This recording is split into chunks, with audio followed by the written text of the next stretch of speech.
Thank you, Tiffany. Toastmasters, honored guests, friends, thank you for joining us here today as we celebrate the 10th wedding anniversary of my good friends Preeti and Karthik.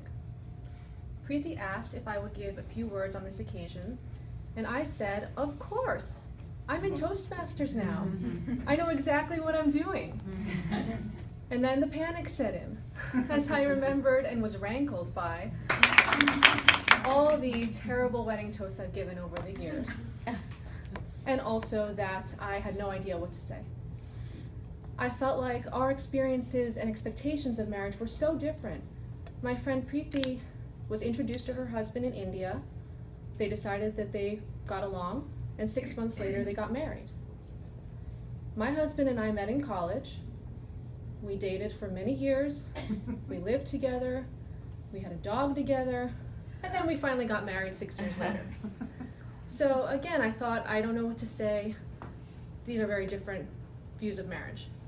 And then she laughed and she said, you know though, if you had told me 10 years ago that I would be living thousands of miles away from friends and family, that my husband's job would have moved us to Seattle, and I'd be raising children who love to ski, I would have said, you're crazy. And I said, oh, if you had told me 10 years ago that my husband's job would have moved us to Seattle, thousands of miles away from friends and family, and I'd be raising kids who love to ski, I would have said, you're crazy. Then we had a good laugh, and we concluded that marriage is full of surprises. We asked some of our friends if this had also been their experience. And sure enough, arranged marriages, love marriages, people who met on blind dates, people who met through internet algorithms that were designed to screen out incompatibilities, people who had many, many months of premarital counseling, every single one agreed that their marriage had been full of surprises. Some examples: infertility problems, superfertility problems, twins, exciting new hobbies, boring new hobbies, CrossFit, it's kind of both.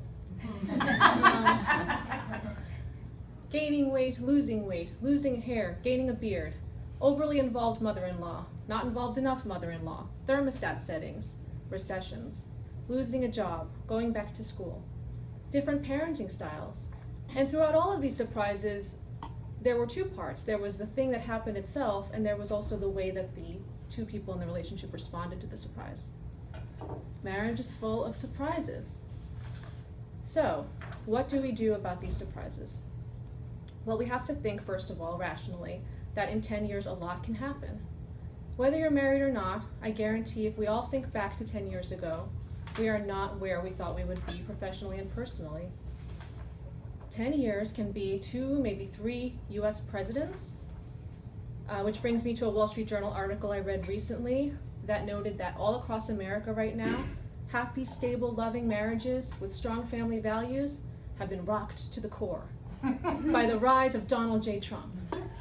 Because maybe you had anticipated and you were prepared for the recessions and the babies, nobody was prepared for Donald J. Trump.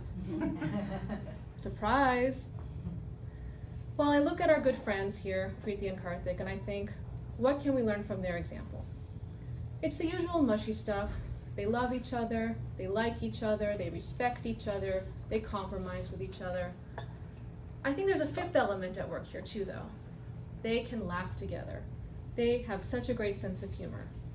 They laugh about the good things that happen to them, and they can laugh about the bad things that happen and how they overcome these obstacles together. So I would like to raise a glass now to our good friends, to their example of marriage full of surprises and full of laughter. Cheers. Cheers. Cheers. Cheers.